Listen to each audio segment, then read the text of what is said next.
That articular gout I had finished in the last class. So now I am beginning with the visceral gout. Visceral gout. Okay. I think my voice is clear to everybody. If something goes wrong, please try to message some message here so that I can notice and try to correct it. And we go ahead with visceral gout. Now, this topic of visceral gout is also included in avian pathology. So, once I discuss this here, I will not be repeating the same in avian pathology. So, you have to remember it both for general as well as avian pathology. Okay. Now, this visceral gout is typically seen in avian species and reptile species. Reptiles mean snakes, the lizards, etc., even the turtles. Now, these reptile species are also uricotelic as the birds are. A typical example of the visceral gout havoc is in vultures. I don't think so many of you might have seen a vulture. It is said that vultures suffered from the nephrotoxicity of diclofenac sodium drug, and this led to visceral gout, and the whole population, literally the whole population of vultures from Indian subcontinent is wiped out. They are about to get extinct, almost about to get extinct. They are endangered species now, critically endangered species. And it was the major disease was toxicity. And what toxicity caused? Toxicity caused visceral gout. Okay. In chicken also, and chicken and turkeys and other poultry birds, the visceral gout is another is also a very important, I should say, a commonly encountered problem. And this is again associated with kidney failure. Before going ahead, I have to explain some pathophysiology of kidney of reptiles, of the reptiles and birds.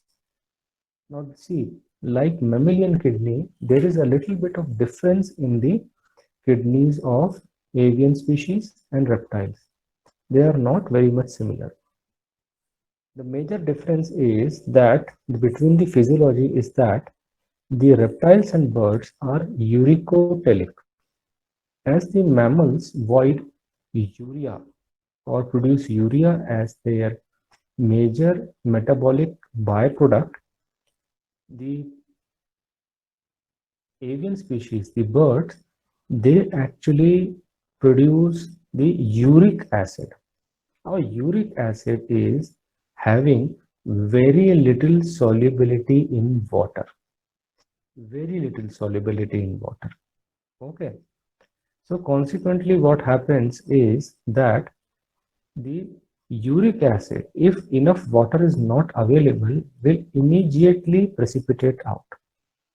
Therefore, for removal of uric acid, the kidneys of the birds have evolved in a different way. They have two different types of nephrons. One nephron is like mammalian nephron, which is involved in the production and excretion of urine-like substance. Okay, they are called as mammalian type nephron. They are very much similar to mammalian nephron. They have a glomerulus, then they have PCT, loop of Henle, DCT, and then they go to collecting tubules. Very much similar. However, the major excretion of uric acid is through reptilian type nephrons. The reptilian type nephrons, these are the prominent nephrons in reptiles, and in birds, they are also in very significant number. These reptilian type nephrons actually have no loop of Henle, nothing, only glomerulus and some amount of PCT, proximal convoluted tubule. From proximal convoluted tubule, the urates are excreted by tubular secretion. Tubular secretion. So this is the major pathophysiology. This is the major physiological difference. From here, they are secreted into the lumen of tubules, slowly flow towards the main collecting tubules, mix with urine, which brings little water with it. They travel out. So if you see the feces of lizard, the common lizard in home or common gecko lizard, or sorry, the house gecko, the small lizard is there. If you see the feces of lizard, it will always have a small white cap on it. This white cap are the urates. If you carefully observe the feces of chicken, chicken also voids two types of feces. In fact, chicken voids three types of feces. Third one I'll some other time discuss. Okay. One is the normal feces, which is digested food. The second one is white portion. It is not the feces actually, it is the urine of chicken. Okay. So this is the major physiological difference. And this uricotelism, this uric acid excretion, is the major reason that reptiles and birds suffer from visceral gout. Anytime, any point the kidneys fail, then there is a retention of uric acid in the blood. Once again, uric acid is having very little solubility. Those chemicals which have little solubility have very short saturation point. That means they very easily get saturated in the solution. So consequently, the blood gets very fast saturated with uric acid. However, the organs, the liver is still producing uric acid and sending it to blood. So what happens now is that the excess uric acid start precipitating out of the blood. There are specific sites where it gets preferentially precipitated, while in others it is less seen. Okay. So going ahead with now this is the basic, what just now I have told you is the basic pathogenesis, which I will once again repeat at some point. Okay, some people have joined again now. So we'll go ahead with the visceral gout. The major etiological, now we will discuss this mainly as a disease of birds and reptiles, specifically birds. The first major etiology is any reason for kidney failure. Any reason for kidney failure, whether it is poisoning or infection. Poisoning or infection, any reason for kidney failure will lead to the visceral gout. Another etiology is blockage of the urinary flow. Ureteral blockage or any blockage which will not allow the flow of urates outside. The blockage to the flow of urates. This also causes visceral gout. Now, either kidney is failing, toxicity or infection, or the flow is blocked. These are the two major basic mechanisms which precipitate the gout. Okay, one is called as toxic gout, other one is called as the obstructive gout. Obstructive gout, where there is obstruction. In these two mechanisms, the gout is seen, and they can be because of any reason. Say, the toxic gout can, although it is called as toxic gout, but it can be because of infection also. Infection damages the kidney tubules, urates cannot be secreted. There is poisoning of diclofenac in vultures, or poisoning of any other chemical, pesticide, that causes damage to kidney. The kidney stops secreting the urate. Or there is obstruction to the flow by, say, a neoplasm, by swollen bursa, by a stone in the passage, the gout will precipitate. So these two are the basic mechanism. All the etiology are either leading to blockage or damage to tubule. So some other etiology are, say, high protein diet, excess protein diet. high calcium diet, both of these block the kidneys. Then mycotoxins, the toxins produced by fungus. For example, typically ochratoxin and sometimes aflatoxin also. Ochratoxin, aflatoxin, some other toxins are also there definitely. Then vitamin A deficiency. Vitamin A deficiency, see, remember, the vitamin A is very important for maintenance of epithelium.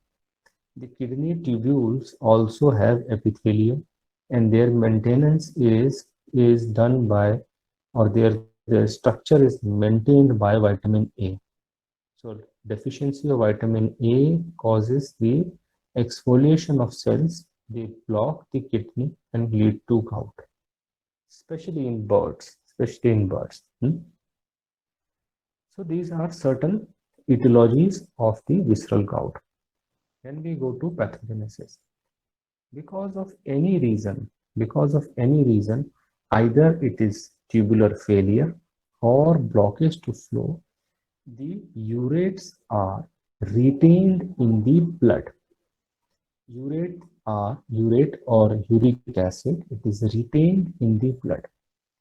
It is having very little solubility and reaches saturation very fast. Very little solubility and reaches saturation very fast. Therefore, it starts precipitating on the organs. From blood, it starts coming out and starts precipitating. The major site of precipitation are the serosal surfaces. Serosal surfaces. If you see, the covering of almost all visceral organs are called as serosa. The coverings of almost all visceral organs is called as serosa. Okay, pericardium is a serosa. The liver capsule is a serosa. Okay, the covering of the intestine is a serosa. Serous surface. Okay, so that is the one of the major site of precipitation of the uric acid. The precipitation of uric acid is very much similar as I have talked in articular gout. They deposit in a star-shaped crystals. They deposit as a needle-shaped crystals arranged like a star. Needle-shaped crystals arranged like star. Therefore, they are called as stellate crystals.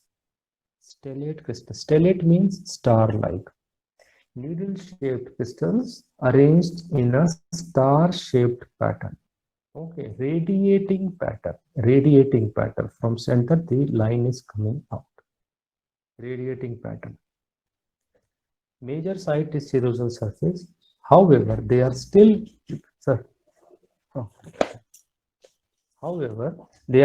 deposited also on in the parenchyma of organs. They are still deposited inside the parenchyma of organs. So if you cut an organ, still such deposits can be seen. Okay. This star-shaped deposit is also called as the tophi.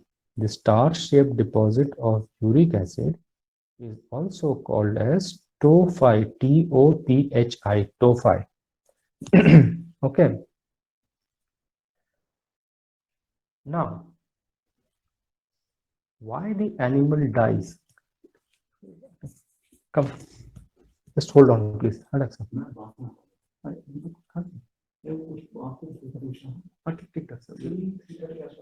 it will run by 3, it will be over. Okay, just excuse me. Now, why the death takes place in an animal or bird, in a reptile or bird affected by visceral gout? So there is extensive damage to the serosal surfaces and parenchyma of organs because of the precipitation of urates. These are needle-shaped microscopic structures and they kill the cells. Okay. However, the immediate cause of the death is because of the loss of sodium.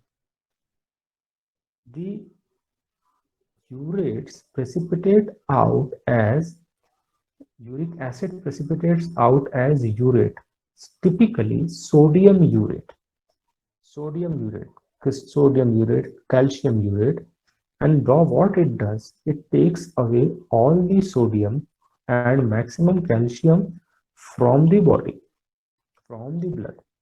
Therefore, the relative potassium level is high now.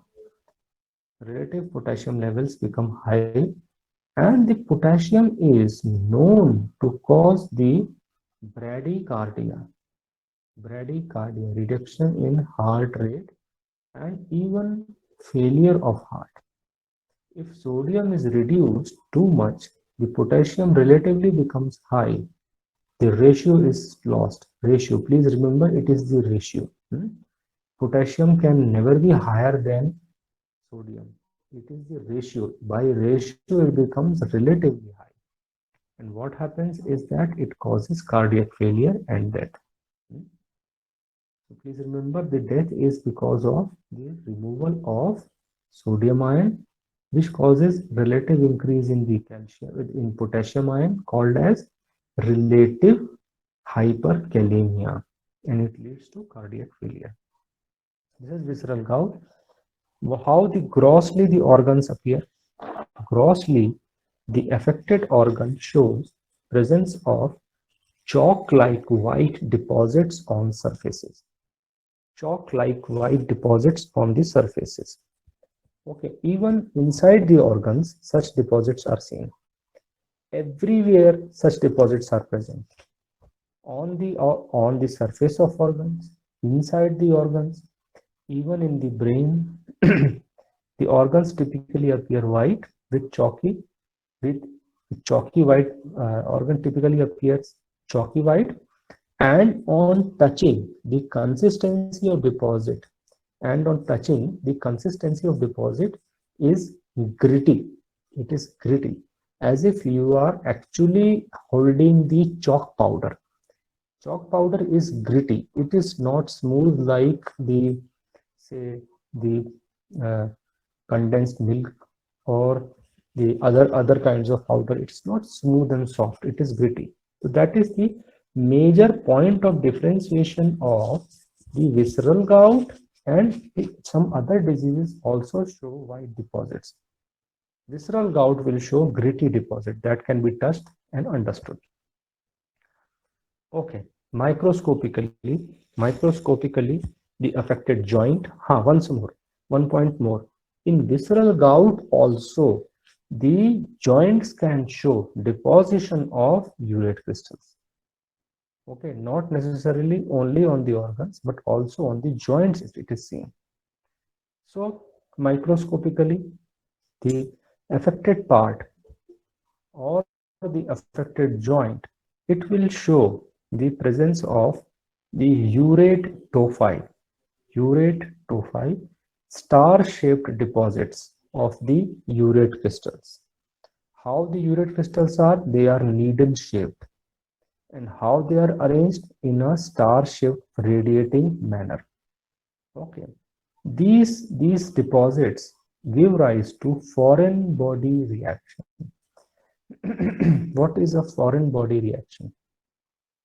If body encounters any deposit or presence of anything that is not the self component of body, suppose there is a parasite, suppose there is, say, a thorn going inside the body, or the smoke or dust particle. When they go inside the body cannot accept it. So the body has evolved a mechanism to remove them or throw them out, so that they do not remain there, they do not cause the damage. This reaction is called as foreign body reaction. In this, what happens is the body will mount inflammatory response. Body will mount an inflammatory response, with mononuclear cells. Phagocytic cells are the major cells, okay, which surround the foreign body, and they try to engulf the foreign body and digest it or throw it out. Okay, this is called as foreign body reaction, where lot of macrophages are sent around it. So presence of macrophages will do either they will engulf it, kill it, or macrophages will engulf it and go outside the body, go into the lumen, say lungs, say intestine, or they will become such a large in number that they will form a caseous pus-like structure, exudate structure, and this exudate structure will open up on the body surface and will get drained out with the foreign body. This is called as typically foreign body reaction. You must have encountered that when a thorn remains for a very long time inside the body, it leads to formation of a pimple or boil-like structure. And when you puncture it, the foreign body or thorn will come out with lot of pus-like structure, pus-like fluid exudate. Microscopically, the foreign body reaction comprises of microscopically the foreign body reaction comprises of mononuclear cells, typically macrophages, activated macrophage called as epithelioids, then also giant cell, multinucleated giant cell, typically called as foreign body giant cell. Classically, the word is foreign body giant cell in this case. Okay, giant cells are many types. Okay, tumor giant cells, foreign body giant cells, Langhans giant cells, Taunton giant cells. They are many types of giant cells. Okay, this multinucleated foreign body giant cell is typical of the foreign body reaction. This foreign body reaction forms around the tophi, around the tophi with mononuclear cells, epithelioids, and the giant cells.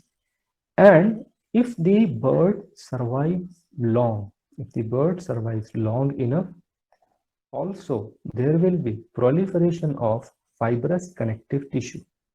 Proliferation of fibrous connective tissue.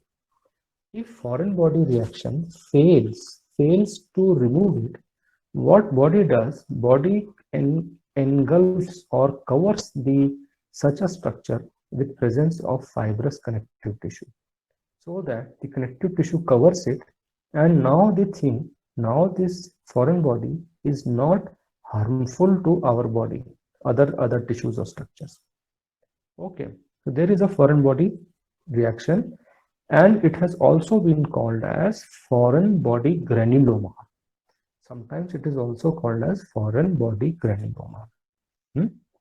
Okay, this is the tophi showing the star-shaped crystal surrounded by foreign body granuloma comprising of mononuclear cells, typically macrophages. Some lymphocytes are also there, definitely. Epithelioids, they are activated macrophages. And the giant cells and later stages, fibroblast proliferation, fibrous connective tissue proliferation. Okay. The stain to demonstrate urates is DeGalanthas stain, DeGalantha, DeGalanthas stain, DeGalanthas stain. It stains the urate black and surrounding tissue yellow. Urates black and surrounding tissue yellow. Other stains to demonstrate the urates include Gomori or Gomori, Gomori apostrophe S. Gomoris or Grocots, Grocotto apostrophe S. Grocots methenamine silver method. Grocots methenamine silver method. Please remember, in all these three reactions, whether it is DeGalantha or methenamine silver reaction, they all utilize silver to stain urates black. They all utilize silver to stain urates black. Please remember. The foreign body granuloma is seen in H and E, hematoxylin and eosine, while to demonstrate the presence of actual confirmatory demonstration is done by the digalantha staining or methenamine silver staining, Gomori or Grocott's methenamine silver. And these tophi can be seen on serosal surfaces or in the parenchyma of visceral organs. Parenchyma of visceral organs. The kidneys typically will show presence of urates inside the tubules, in the interstitium also, and sometimes there is no deposition. The body will show the presence of visceral gout, but in kidney there will be no urates. Then it is toxic gout. Okay, if it is obstructive gout, just a second. If it is, okay, I'll try to be slow. If it is toxic gout, kidney tubules will not show any urates inside them. Only outside in interstitium urates will be seen. However, if it is obstructive gout, the urates in kidney will be seen inside the tubules as well as outside the tubules. Please remember this point. Okay. Okay. Conclude this topic of the gout, and this topic is to be remembered for poultry pathology also. Then we go ahead to other important topic of calcification.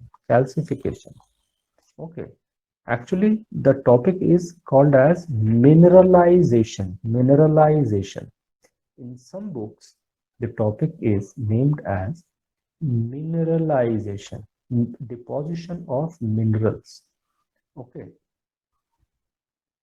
Now, see, this is a basic way of handling some injuries or some, what should I say, some physiological processes in the body.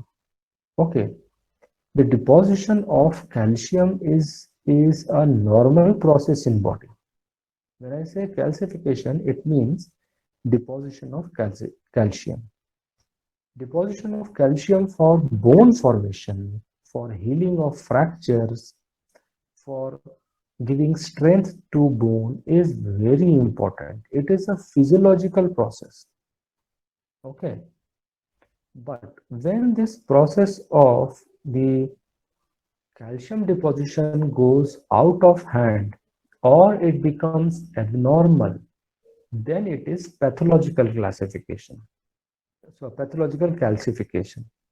This calcification, pathological calcification, is sometimes called as, if it is in local area, it is called as calcinosis. Calcinosis. Whenever we use word OSIS, suffix OSIS, osis, we are talking about some pathological process. Okay, some disease. Sometimes it has also been called as calcinosis. So we go ahead with the calcium. There are two major types of calcification. Pathological calcification. There are two major types of pathological calcification. One is the dystrophic calcification. dystrophic. Dystrophic calcification. The other one is metastatic calcification. Metastatic calcification. Okay. Dys means wrong. Trophy means growth. Dys means wrong and trophy means growth. Dystrophy means wrong growth. Dystrophic calcification means formation of calcified structure in an abnormal place. Apart from bone, nothing should show calcification. So if we see a localized area of calcification, okay, a localized area of calcification, abnormal place, we call it as dystrophic calcification. Other type is metastatic calcification. Metastatic, meta means dynamic, which is changing. Static means to be stable. So simply metastatic means which is not stable, which is not at a single place, which is moving or which shows change in place. Or very simply I say metastatic means spreading, which is spreading. So metastatic calcification means a spreading calcification. Spreading means showing presence in multiple organs. Spreading means showing presence in multiple organs. Simply, you understand the same way. It was benign tumor and metastatic invasive tumors. Okay. Okay, because it is spreading. So first we see dystrophic calcification. Dystrophic calcification. Okay. Now this is focal area of deposition of calcium salts. Focal means restricted area of calcium salt deposition, typically occurring in the areas of necrosis, areas of cell death. Typically it occurs in the areas of cell death. The dead and dying tissues which cannot be removed from the body. The dead or dying tissues which cannot be removed by the body for very long time tend to get calcified. Tend to get calcified. Any pathological process, if it persists for a very long time,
Did Sir left the class?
Dystrophic calcification occurs in local area because of deposition of calcium salts, typically in the necrotic tissue or dead structures. Necrotic tissues and dead structures. Why it is happening so? Because dead and dying cells or the dead dead mass in the body. When why I am saying necrotic cells and dead mass separately, which we will later on see. Anything present in the body that is not alive cannot regulate the calcium influx coming inside of calcium. Okay, anything that is dead cannot regulate the influx of calcium inside the cellular structure or the tissue structure. Hmm? And calcium starts depositing. Calcium starts depositing, which is the organelle, cellular organelle. If a cell is dying, which organ is the first one to start showing calcium deposit? Okay, so scientists conducted electron microscopic studies and they have found that it was the mitochondria where the initial first deposits of calcium starts forming. Please understand this. Once a deposit forms, it grows. If a deposit is formed, then it grows. If there is no deposit, there is no growth. If you say there is gallstone, gallbladder stone, some deposit should form. On that, this stone grows. If you say urinary tract stone, there should be first small structure where the salt should start precipitating. Then only it grows. Okay. Going ahead, cytosol is in the major site of deposition of calcium is the mitochondria. From there, it starts depositing into the cytosol. There are major important points why it deposits there because of presence of fatty acids, because of presence of phosphates. These are the two important theories associated. Without going into detail, it is available in the book, you can refer it. There are some salt forming chemicals. With that, it forms the precipitate, salt forming chemicals. What are the major sites of deposition? Please note down very carefully. Okay, note down very carefully, like necrotic myocardium, necrotic skeletal muscles, granulomas, typically tuberculosis granuloma. Tuberculosis granuloma is almost always found calcified in most species, and in cattle, sheep, goat, ruminants, it is definitely calcified. So please note down somewhere. Tuberculosis granuloma. Granuloma, I will describe later on. Okay. Tuberculosis granuloma is very frequently calcified. And in ruminants, it is almost always, not almost, it is always calcified. You will definitely see calcium deposit there. Okay. Then, dead parasites. Some parasites have the tendency of passing through the body tissues. Okay. Some worms, before reaching the intestine, they migrate in the body. Okay. Or some worms like bladder worm of Taenia. You must have read the cysticercosis. You must have read about the life cycle of Taenia solium. It goes and gets deposited in the body tissues, same muscles. When after some time this parasite dies, it becomes a site for deposition of calcium. So dead parasite in tissue form the dystrophic calcified mass, very commonly. So you can write cysticercus, you can write hydatid cyst, hydatid cyst, then trichinae in the pigs, trichuris worms in the pigs, trichuris worms in the pig. Then other sites of deposition. Old thrombus. If you remember, thrombus is intravascular clot. Thrombus is intravascular clot. The blood clot, if it forms inside the blood vessel, it is called as thrombus. Now what happens? This thrombus has many sequelae. Many sequelae. What happens to thrombus? So thrombus is ideally to be removed. Otherwise, it will block the blood flow. So in most cases, it is removed. But sometimes in some large blood vessels, it persists. Okay. And then what happens? It has to be made harmless. So there is deposition of calcium in it. So it is now what happening? Now what happening? The thrombus, which was collection of fibrin and thrombocytes, now gets calcified. Okay. Such deposit of the calcified thrombus inside the blood vessels have been also called as phleboliths, especially in the veins. Especially in the veins. PHLEBO, PHLEBOLITHS.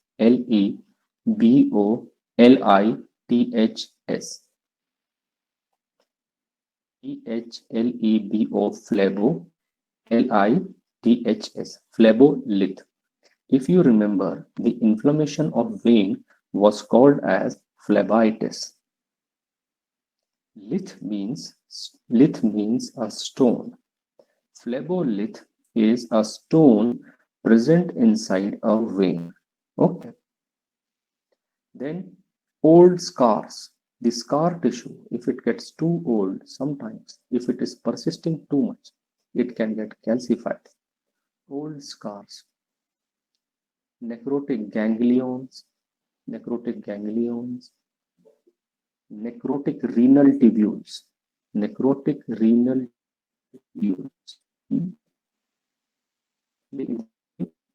mercury chloride per in the fetus uterus. Inside the uterus, it is not out, expelled out. It remains inside. It happens. It's a very sorry condition actually. It is a failure of the doctors, we as doctors. Okay, if the condition in our practice. So what happens? The fetus dies inside the uterus, and this dead fetus has got again many sequelae. One of them is deposition of calcium and formation of large calcified mass inside the uterus.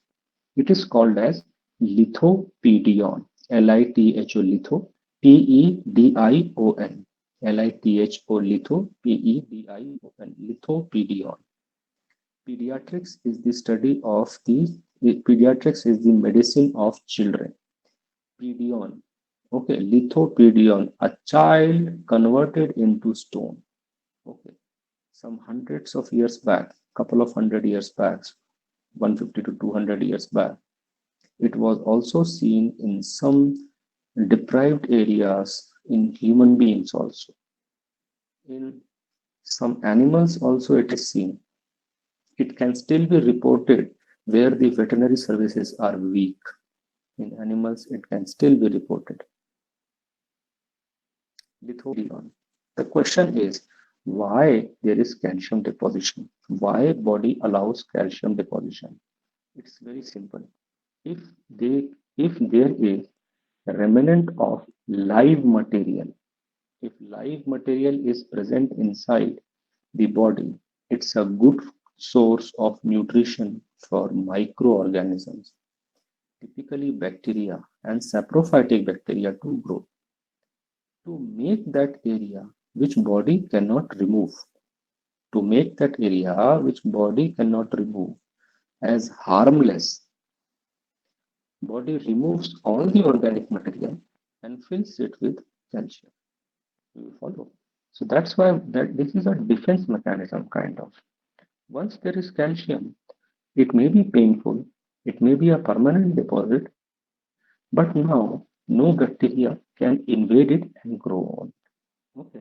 So there is some, this is a logic. This is not a scientific description.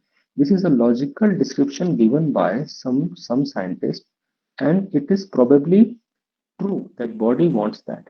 However, however, in canines and felines, the tendency of classification is minimum. In carnivorous animals, the tendency of calcification is minimum. However, in ruminants, this tendency is very high. Okay. If we compare the two kinds of animals, the tendency of calcification in ruminants is very high. Even those conditions where normally calcification cannot be found, ruminants will be showing it. However, at the same time, in carnivores, those conditions where calcification is expected commonly, the calcification either happens very late or some animals, some carnivores may not show it, even in tuberculosis. Hmm? Okay, there are, see, I have already enlisted the typical sites of the calcification, dystrophic calcification. Okay, going ahead with some specific type, calcinosis cutis. Calcinosis cutis, cutis, cutis. So cutaneous, associated with skin. It is an idiopathic calcification. Idiopathic, IDIO, idiopathic. Idiopathic diseases or idiopathic conditions are those conditions which are having no scientific description till now. The pathological conditions are seen. The animal shows tendency for such disease. This tendency is called as idiosyncrasy. Idiosyncrasy. Idiosyncratic diseases or idiopathic diseases. Such diseases which prove the scientists idiots. That means there is no explanation. No, please don't go by that definition. Okay. Just I am trying to make you remember it. Idiopathic means which are seen quite regularly, but there is no scientific explanation why it is occurring. Probably genetic causes are there. Probably some unexplained genetic causes are there. Slowly, the number of idiopathic conditions are reducing. With the advent of modern science, idiopathic conditions are reducing. Everything is getting explained. So, calcinosis cutis is an idiopathic calcification. It is very commonly seen in dogs. Dogs with hyperadrenocorticism. Hyperadrenocorticism. Hyperadrenocorticism. Now, point is, it can be either endogenous when the adrenal cortex is secreting more than normal hormones. It can be endogenous when the adrenal cortex is secreting more than normal levels of hormones, either due to excess stimulation from pituitary or benign tumor of adrenal cortex. The two conditions. Okay. Or exogenous when the glucocorticoids are given by the doctor or by the owner. When glucocorticoids or steroid drugs, especially the glucocorticoid or the, the drugs associated with the anti-inflammatory property, They are being given continuously by the owner or prescribed by the doctor or veterinarian. Hmm? And in such conditions, there is mineralization point. Point to be remembered. Calcification comes under the topic mineralization. Mineralization. Okay. So there is calcification or mineralization of dermal collagen. Collagen are the connective tissue fibers. Dermal collagen, especially epidermal and follicular basement membrane. Epidermal and follicular basement membrane. There is no explanation why excess of corticosteroid hormones induce this condition, so it is still considered idiopathic. Okay. I conclude the lecture here because it is only 5 minutes remaining. Your next class is there. There are some important points still remaining in this. Anything, anybody, very fast, ask me so can explain it, or else we can discuss the same thing in next class. Anyone? Please, before anything, please refer this topic from McGavin. McGavin book I have given, Pathogenesis of Veterinary Disease.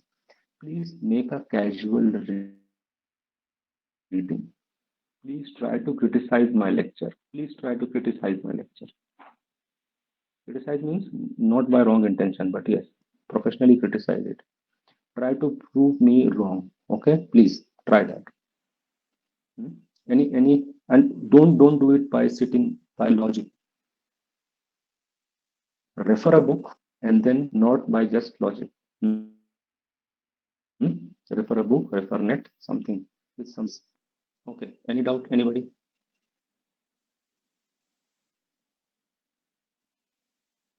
Yes, please. If not, then shall I conclude the class? Okay. 4 minutes remains for the next class. Okay, then I conclude it. Thank you. Thank you, sir.